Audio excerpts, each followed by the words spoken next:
Health is completely out with the domain of doctors, hospitals, nurses, and things like that.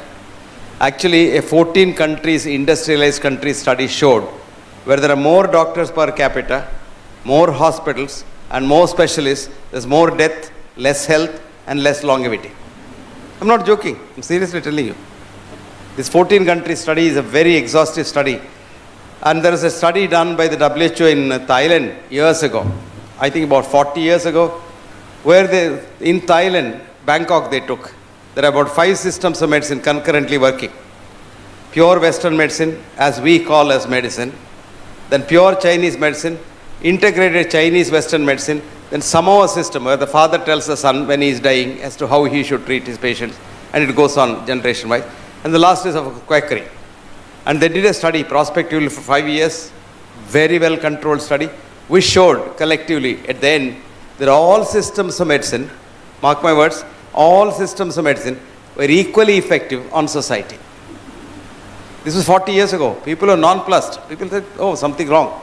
No, now we know everything is right. Actually, that was very, very right. You would be surprised to know doctors went on strike in several countries over the last 25 years. Different times. Saskatchewan in Canada for 3 months, 25 years ago. Bogota in Colombia for 3 months, about 20 years ago. Los Angeles County 15 years ago. Israel recently, about 2 years ago. And Dublin, so about 5 years ago. Each one of these places, now audit shows in retrospect, when doctors went on strike and nurses ran the hospital, death rate almost fell down precipitously. I'm not joking. I'm seriously telling you. Whatever I say here, even a word is not outside the realm of what you think is science. I don't think that is science, but you think it is science. So I'm telling you scientific quote-unquote evidence. In reductionist science, that's our science today. Our evidence is very interesting. I had a slide, if I wish I had the slide. Now global warming, right? Scientifically global warming. Yes? 72, I was for 6 months or so, I was in London for some, I had to stand in for someone. My boss was going somewhere, so I had to go there. And that winter was 1 month longer. 72, I'm talking of 1972, as recent as that. And there was sleet for about 4 months on the ground. Nothing grew, not a blade of grass grew. And there was so much of hue and cry saying that we are in for an ice age very soon. It continued for 10 years. Suddenly, ice age gave place to warming. And we have evidence, so-called evidence. Ultimately, then the evidence is not correct. They say, well, I didn't look at the data. My secretary collected the data and the data was wrong or something like that. That's the explanation you give. But we don't say reductionist science doesn't have evidence. We say evidence-based science. What is the evidence? That's why I've got a nice slide. All our evidence is surrogate evidence. If you want to say world is warming, I can get you a slide to show how the ladies' underwear has been becoming smaller and smaller and smaller and smaller in the last 200 years. Have you seen that? 18th century England, if you see, the underwear used to come up to this. And it's come now almost invisible. That stage it has come to. Naturally, the world is warming, very, very hot. So this is the kind of evidence we have. Supposing, let us say, God forbid, one of us has cancer. We go to the doctor. What do? They do a biopsy of that cancer, right? And then take the cells, put in the glass slide, smear them correctly, squeeze them out, and then poison with hematoxin and eosin, and then completely kill the cell, and look under the electron microscope, this microscope, that microscope. What is looking at? Tombstone of the dead cells. Albert Szent-Györgyi, a brilliant Nobel laureate biologist, wrote a book way back in 1960s called Introduction to Submolecular Biology. I don't know how many of you read that book. It's a fascinating book. Almost an epoch-making book, where he says, I quote, I don't know what cancer is. I'm not saying that. Albert Szent-Györgyi was saying that in 1960. I don't know what cancer is because cancer cells are working like normal cells. Absolutely normal cells. And I can't say what the cancer does by looking at the tombstone of the cell. They may look abnormal cells because they are squeezed out and distorted and stained and all kinds of things happen. But they are normal cells. They work like normal cells. And I don't know how to kill them without killing the other normal cells. Right? Agree. Now, I give you an analogy to students. Supposing a bird comes in here, let us say. Bhushan was telling me sparrows are very few in Pune. Supposing a sparrow comes in here. You want to know why did the sparrow come here? Where did it come from? Where it intends to go in future? And what is it here for? What are we doing in regeneration? Catch hold of the sparrow, cut it, take a few cells, under the microscope, look at it, and then predict all about that sparrow, right? That's exactly what we are doing about cancer. Do you know what cancer is by looking at that biopsy bit? No. Do you know what will happen to the cancer by looking at the biopsy bit? What we have been predicting, the unpredictable future of man. Every day we have been doing it. You want to know exactly how bad the science is? Any curious student here? Write down, I'll give you the reference. Students, Bhushan's 20 students, where are they? Hands up. Okay, write down. The author's name is Firth, W.J. William John Firth, F-I-R-T-H. It is called Predicting the Unpredictable Future of Patients. The journal's name is British Medical Journal, BMJ. Then Vancouver style, 1991, semicolon, 303, colon, 1565. Please read this article. It's about 5-6 pages, very tough physics, but at the end of it, you will realize how foolish we have been. A patient comes to me, let us say, he has some fever, I'll simplify it. And he wants to know, tomorrow he has got to go for a lecture in Bhushan's laboratory. So he asked the doctor, "Doctor, will I be all right tomorrow for the lecture?" Doctor says, "Yeah, take this tablet 3 times a day and you will be okay." The doctor doesn't know what the fever is.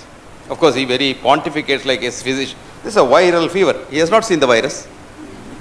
But if you told the doctor in the olden days, when I was a child, we used to say, smallpox is due to the wrath of the goddess. And today they say, hey, well, the old fellows didn't know anything. They were also rational. There's a cause, there's an effect. Today's professor comes around and says, oh, this is viral fever? Yes. Students agree, yes sir, yes sir. Nobody sees the virus. Now all of you say H1N1 virus, right? Right? Pune, it came, he came here, there. This is called the medical scare system, The minute you say H1N1, you piss in your pants. Because you say it dies, people die. They created this scare in 2009 to sell a drug which was not selling. It's called Zadovudine. So what did they, Tamiflu they call it, Tamiflu. This company which was manufacturing Tamiflu and had the world right for marketing it is the company which made this test, which is called H1N1 test. You go to the laboratory and get a test done. It has not been authenticated by any independent agency. It has not come from anybody. It has come from the company. So the specificity and sensitivity of the test is less than 50%, which means whether it is positive or negative, it doesn't mean at all. Actually, you will be surprised. In 2009, everybody said, everybody put on that mask and all. If you put on a mask and go, it is bad for you. Not for the others anyway. Others, nothing happens because flu doesn't jump like that. You catch a cold, you catch a virus.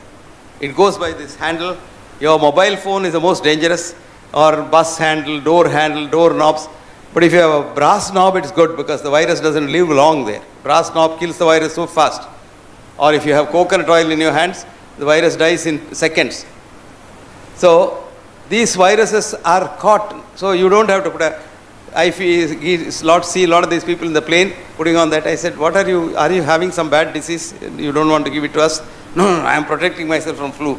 I said, you are not protecting yourself from flu. You are protecting yourself from good oxygen around you. You are breathing the same air that you are taking. So after some time, you will carbon dioxide intoxication. That's all what happens. A lot of these policemen of course, on the road is different. In the screening area in the airport, you must see that CASF fellow also has I tell those girls, please don't do that. Breathe normally. Nothing happens. Now coming down to that, in New Zealand, on an average every year, in the flu season, 15 to 17,000 people die. This is normal, every flu season. In America, about 36,000 people die. In India, we don't have statistics because our people die in the village, we're not accounted for. Only people who die in the hospital are accounted for. So that's not a reliable statistics. But that particular year, because everybody washed hands, remember that? You don't want to catch a virus, wash your hands. never touch your nose, your mouth, your eyes, or any part of your body where it's liable to get virus infection without washing your hands, because shaking hands is the worst thing that can happen. Ours is such a healthy system. Namaskaram. So nice. Two things happen. One, your humility shows. You bend and say namaskaram. Humility is a sign of virtue and great education. Then number two, you don't touch another person's hands. The dirtiest part of the body is the hand. And the WHO taught us a very nice thing. When hush you do and hold this. And then that has millions of germs, you just shake hands. No, you do this. It comes here, nobody touches there. And it doesn't touch anyone. By evening it is dead. 3-4 hours the virus is dead. So the best thing is, whenever you have to sneeze, whenever you have to cough, that's it. Anyway, New Zealand that year, because everybody washed hands, only 3,000 people died. So the scare of so-called non-existent H1 virus saved 15,000 lives in 1 year in a small country whose population may be little bigger than Pune, the whole country's population. And that was the scare that we produced. Anyway, the doctor who assisted the drug company to say that there is H1N1 virus, his name is Dr. Osterhaus, a Swedish doctor who is now in jail. He is called Dr. Flu. He took $10,000 to create this myth called H1N1 virus. And the company made the thing and everything was done. And the WHO chairman or the chief of WHO connived with the drug company because she declared it as a pandemic. When once you declare it as a pandemic, every government has to buy nearly $750 million of drugs per force. And there is no criterion of pandemic at all. Pandemic means at a time 20,000, 25,000 people should die. Nothing else sort happened. Anyway, they have these periodic things to frighten us. That is why I have called it as medical scare system. You go to the doctor, the first thing they'll say is, are your father diabetic? Yes, doctor. Ha. When he says ha, that means you are half dead. Your father and you have nothing in common with two of you. You are not your father's child. That's again Indian philosophy. It says, children don't belong to you, they have come through you. Absolutely right scientifically. Because you are the children of germs. We are all children of germs. In every genome, for 23,000 human genes, you have got 2.5 trillion germ genes. Which means, you imagine the contribution of parents, 23,000 divided by 2.5 trillion.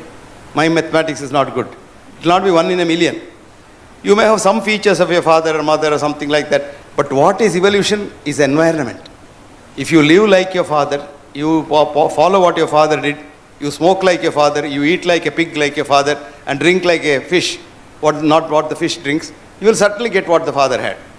In short, evolution is environmental and not genetic. Let's forget the genes for a minute. Today we know with your mind you can change your genes also. You just do real meditation, you can even increase the size of the telomere at the end of the chromosome, which is a sign of your aging. When you age, the telomere becomes smaller and smaller and smaller and smaller. With meditation, it becomes bigger and bigger and bigger and bigger.